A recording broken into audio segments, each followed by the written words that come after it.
СДСМ синоќа на митинг во Штип го представи својот председателски кандидат. Политичари доаѓаат и заменуваат. Прашањето е што направиле за својата земја и за својот народ. Затоа изборот е лесен и едноставен.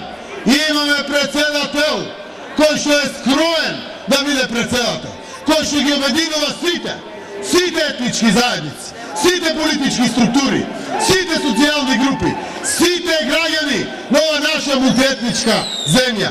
Имаме председател со кој што ве уверувам и ви ветувам, сите ќе се гордееме.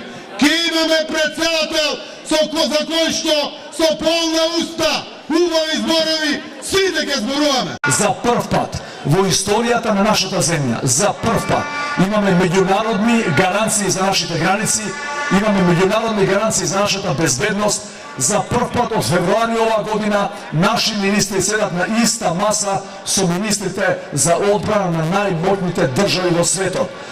Во овој месец сега и нашиот министер за надворешни работи ќе седне за прв пат на иста маса во НАТО со министрите за надворешни работи и тоа е дефинитивен знак дека со Македонија повеќе нема играчки, никој не сме да не чепка, никој да не се заканува, затоа што нашата безбедност е заедничка грижа на другите 29 наши членки, партнери, пријатели и соработници во НАТО алијансата. Денес со свое видување за митингот излегоа од ВМРО. По вчерашниот митинг на СДСМ во Штип се уверивме дека бродот на владеачката партија тоне со огромна брзина и покрај донесените автобуси од цела Македонија и покрај подкупот кој го врши градоначалникот, слабата посетеност на митингот ја покажува реалната слика.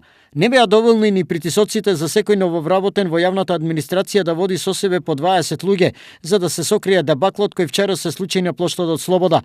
Граѓаните не само што немаат доверба на оваа политичка гарнитура, туку и се разочарани со погубните антидржавни политики на власта. Сликата од вчерашниот митинг е одраз на тоа што се случува на 21 април во недела, кога народот масовно ќе излезе да гласа за кандидатката на ВМРО-ДПМН професор Гордана Силјановска-Давкова.